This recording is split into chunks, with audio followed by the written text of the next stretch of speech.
Dalam kebaikan Tuhan, kita boleh menyaksikan tuntunan, kasih, dan pemeliharaannya. Karena itu, mari selalu mengagungkan nama Tuhan dalam kehidupan kita.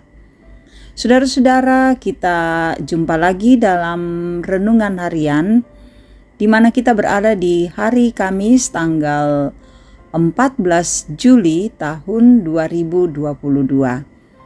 Kebenaran firman-Nya kita akan baca dan renungkan. Mari berdoa.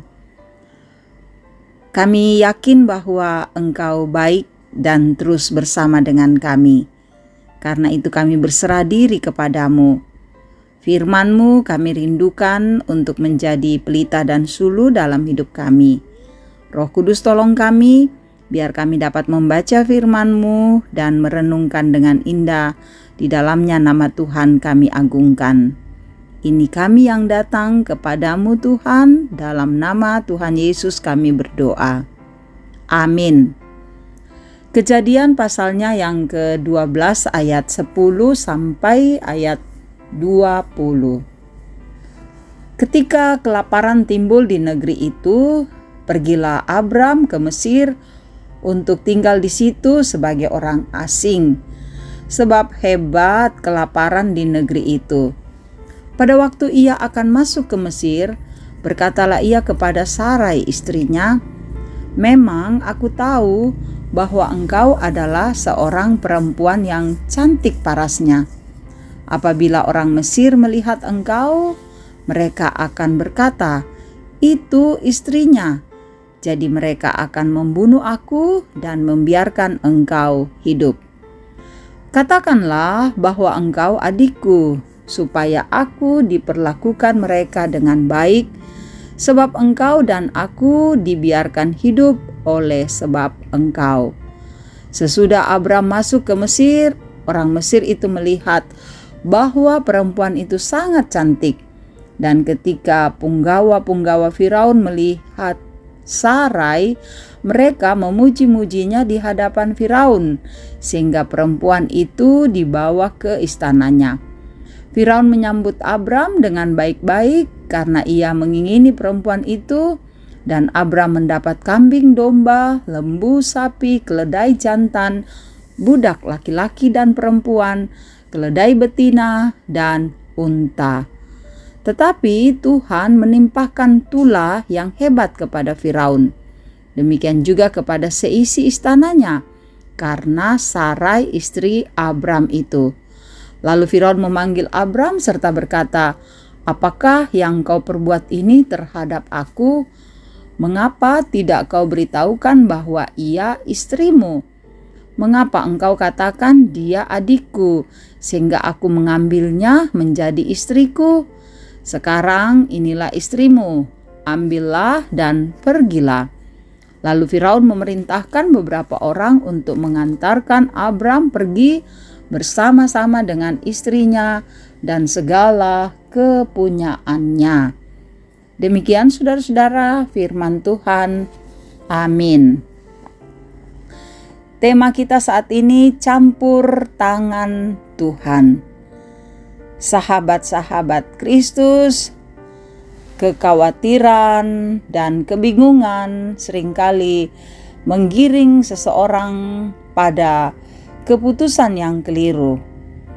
Abram mengalami hal ini ketika berhadapan dengan Firaun. Kekhawatiran Abram yang berlebihan membuat Tuhan marah kepada Firaun, bukan pada Abram, sehingga dampak dari egoisme Abram mengakibatkan Firaun ditula dengan seisi istananya. Abram lupa pada janji Allah sebelumnya, bahwa aku akan memberkati orang-orang yang memberkati engkau, dan mengutuk orang-orang yang mengutuk engkau, dan olehmu semua kaum di muka bumi akan mendapat berkat. Saudara, kekhawatiran dan kebingungan Abram tidak terbukti Sebab Firaun ternyata tidak membunuh Abram ketika tahu bahwa Sarah adalah istri Abram.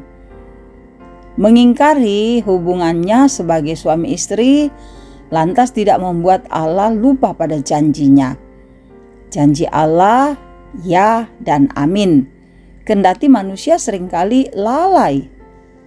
Sahabat-sahabat Kristus, kita terbiasa dihinggapi kekhawatiran berlebihan, kebingungan, ataupun berpikir buruk atas pergumulan dan masa depan kita. Yakinlah saudara, kekhawatiran kita pun tidak meniadakan janji Tuhan atas orang yang dipilihnya. Tujuan Allah yang hendak menjadikan Abram sebagai saluran anugerah tetap dilanjutkan dan dijaga olehnya. Ya, Allah menghukum Firaun karena sewenang-wenang menyerobot hak orang pendatang atau asing, mengambil istri dan atau saudara perempuan Abram.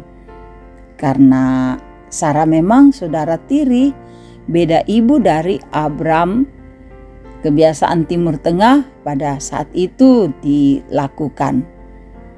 Saudara, namun pada sisi lain, Allah dapat menggunakan mulut Firaun untuk menegur Abram agar tetap bersandar dan taat pada janji Tuhan. Ya, dari sini kita belajar agar kita mengikuti kehendak Tuhan, bukan keinginan kita.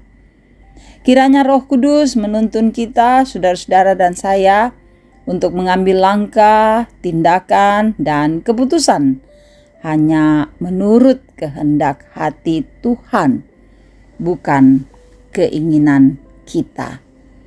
Amin. Mari berdoa. Terima kasih Tuhan, firman-Mu boleh kami dengarkan di saat yang berbahagia ini. Kami percaya Tuhan selalu menyertai kami, keluarga kami, kehidupan kami, pekerjaan, usaha, rencana kami. Tuhan berkati. Anak-anak kami dalam pertumbuhan, pendidikan, kasih-Mu kiranya nyata, dan mereka memulai tahun ajaran baru ini. Tuhan tolong agar mereka semangat mendapatkan ilmu yang tinggi untuk masa depan mereka. Biarlah damai sejahtera-Mu ada dalam hidup kami. Ada banyak sukacita jemaat-Mu, Tuhan sempurnakan untuk sukacita pertambahan usia, menerima berkat-berkat Tuhan, biar mereka bahagia dan selalu berserah diri kepada Tuhan. Tapi juga ada air mata, pergumulan untuk yang sakit, Tuhan sembuhkan, yang berduka Tuhan hibur. Banyak masalah kami, Tuhan kuatkan agar kami dapat melewatinya dengan baik. Dan juga Tuhan berkati bangsa dan negara kami, pemerintah kami, biar terus memerintah dengan bijaksana. Para pelayan-Mu Engkau berkati agar terus melayani dengan setia. Para orang tua kami dalam usia emas, Tuhan tolong agar tetap kuat dan semangat menjalani hidup ini. Dan juga untuk saudara-saudara kami yang selalu rindu mendengarkan renungan harian ini, Tuhan berkati hidup mereka. Biar mereka merasakan berkat-Mu, kasih-Mu, dan selalu bersyukur hanya kepada Tuhan. Terima kasih Bapa. Peliharakan kami selanjutnya. Ampuni dosa dan salah kami. Kami bermohon hanya di dalam nama Tuhan Yesus. Itulah Tuhan dan Juru Selamat kami. Amin. Terima kasih saudara-saudara boleh mendengarkan renungan harian ini. Biarlah firman ini menjadi berkat bagi saudara-saudara dimanapun saudara-saudara berada. Tuhan Yesus memberkati. Salam sehat.